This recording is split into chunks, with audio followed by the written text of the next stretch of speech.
Hello, Fertility Dost family. A very warm welcome to all the women of Fertility Dost. How are you?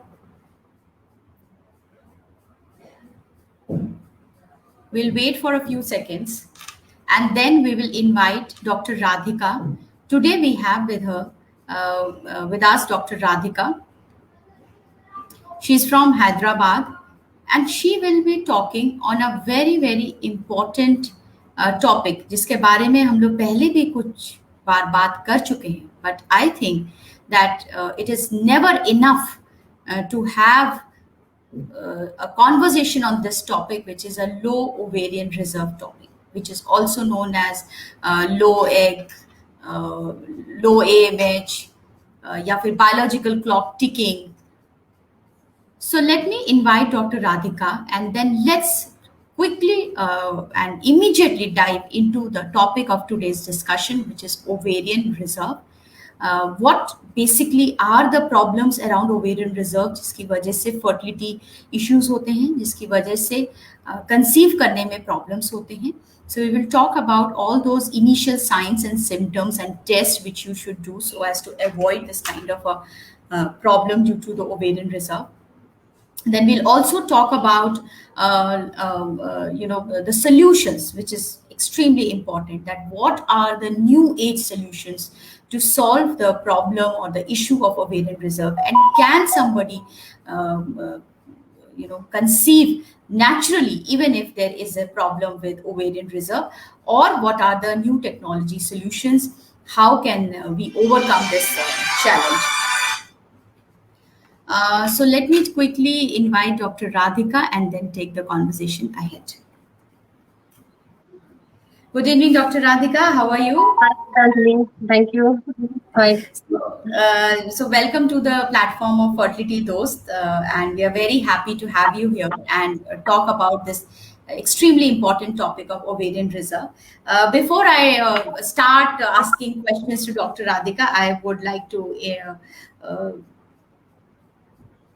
introduce Dr. Radhika. She is from Hyderabad. She's from Dr. Radhika's Fertility Center and laparoscopy surgeon. She is a renowned laparoscopy surgeon and the medical director of Dr. Radhika's center in Hyderabad. So, Dr. Radhika, what would you say is the ovarian reserve problem? And what are the problems that happen if there is an ovarian reserve issue? See, Gitanjali, first we'll see what is called ovarian reserve. Ovarian reserve is nothing but it is the quantity and the quality of the eggs in the female ovary, which we'll call them.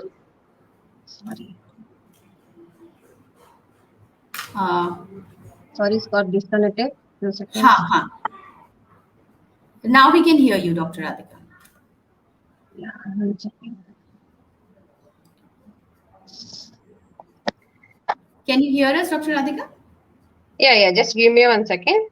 Okay, sure. So we are talking with Dr. Radhika. She is from Hyderabad, and if you are in and around Hyderabad, you can always go and check with her. We are talking about the topic of ovarian reserve, जिसको हम low AMH या problem with the eggs या egg quality, egg quantity, इसको भी in general language we say that. Ovarian reserve. What is ovarian reserve? It is about the number of eggs and the quality of the eggs that are present in the woman ovary, which in the medical terms we call them as the oocytes. See, as the woman age increases, there will be a reduction in the number of the eggs in the ovary. Along with that, the quality of the eggs also will reduce. See, woman is born with a fixed number of eggs at birth. At the birth, we see there is about 1 to 2 million of the eggs in the woman ovary. When she is reaching the age of puberty, we can say about 3 to 5 lakhs of eggs in the ovary. At the age of 37 years, when she is crossing the 35 years, only 25,000 of the eggs will be remain in ovary. Around the age of menopause, hardly we can see only the 1,000 eggs. So the scenario tells us that as the woman age is increasing, obviously the quality of the eggs and the number of eggs will gradually decrease. That's why when we take the fertility issues, the woman age is very important. Unlike men can produce the children even at the age of 55 or 60 years. Because in the men, the sperms are produced once in every 3 months. But women, the condition is not like that because it is a biological clock. So the woman age plays a very important role in the fertility issues. Next, So like we see, come what? Yeah. Ji, so we already got a question, and it is aligning to what you are discussing, the age of women and the egg. So I would like to take this question by one of our community members. She's saying if the age is 35 plus, and I think she's a woman, so she's asking about women if the age is 35 plus, will the quality of eggs in ovary reduce? Yeah, this is definitely. So the woman will have the best quality of eggs until the age of 30. When she's crossing the age of 30, as we see in the scenario, only nearly that only 25,000 of eggs will be remain. Definitely our egg number will reduce and even the quality of the eggs will reduce. And when we see in the IVF patients, as the age of the woman is increasing, even the embryos also they having even abnormal chromosomes. And the women over above the 35 years, they have even high risk of miscarriage. That's why women should have at least one child before their 30 years of age. So Dr. Radhika, the problem is that how do we know that the ovarian reserve can be a problem in future? Say if a woman is in a 28 and 30, and usually in the metros, especially in Gurgaon, Hyderabad, Bangalore, these cities, women are working and all. So it is usually around 30s when they start to get married and think about kids. So what can they do before? Let me start from the starting itself and then take it through.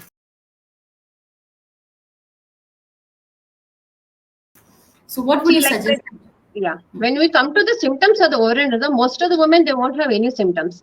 But in some women, we can see some of the symptoms like they have some irregular pattern in the periods. That is, the period length may get shortened, or sometimes their amount of blood flow may reduce gradually. These are one of the few symptoms.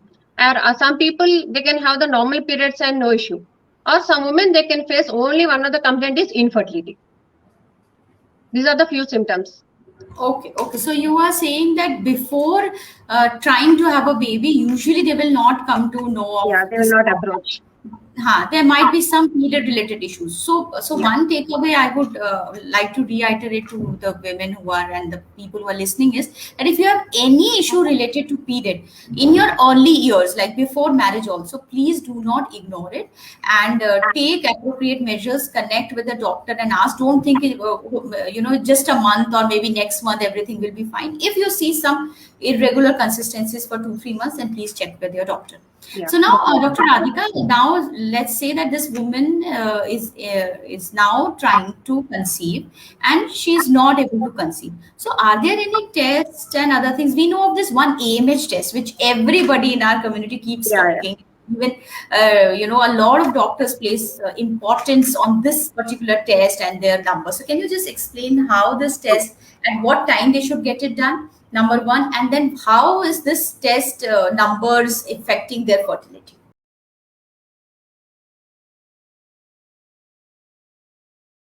Yeah. See, there are two gold standard tests that are done in case of the lower and reserve cases. One is AMH test that is called as anti-Mullerian hormone. See, this hormone is produced from the ovarian follicles. See, this test can be done on any day of the period cycle. There is no fixed days for that. Usually, we'll take it as like 1.3 to up to 3 nanogram per ml. We'll take it as the normal value. Suppose if the value is more than 3, we'll take them as the PCOD patients.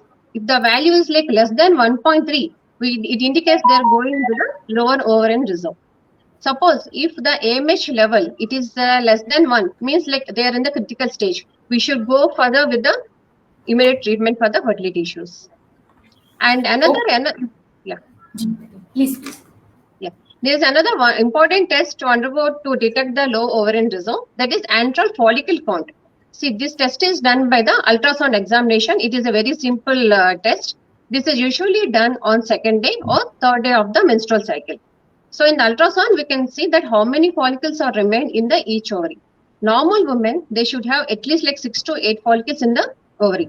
But if it is less than that, we label them as the low ovarian reserve. Okay. So I think that pretty much will help our listeners that these are the tests. AMH is quite common and everybody knows, but then these other tests also will help them identify the issue.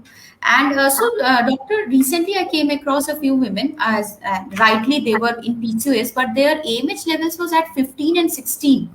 So do you think it is a matter to worry for them, and how should they manage? And they are not, one of them is not actively looking for a baby, but she asked me that how much time do I have and what should I do so that I don't end up into the problem of infertility. So what would you recommend in this case? Yeah. See, the AMH level, what you said 15, it indicates that she's having a PCOS level that is in the little bit higher side. So main thing is, in case of PCOS, they should maintain a healthy lifestyle, that is by healthy diet, and regular exercise is very important for them. The women with PCOS and high AMH, if they maintain a normal body weight, there will not be any problem in conceiving.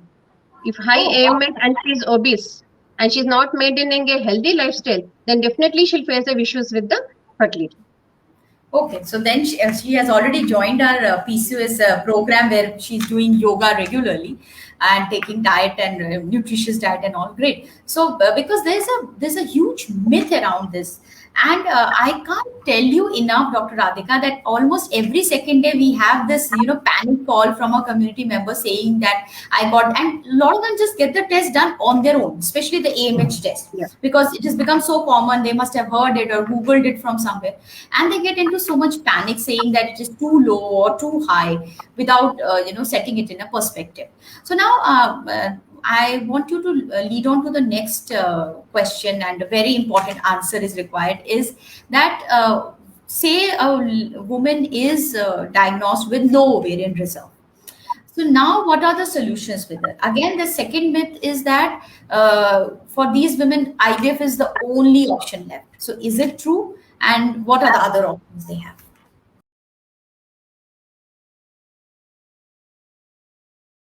See, always the treatment options in lower and reserve, it depends upon the multiple factors. See, that is, one is the first, the age of the woman is very important, whether she is younger age group or she is more than the age of 35 years. Then whether associated with any male factors and what the couple want, what they decided to go for. These are the important factors.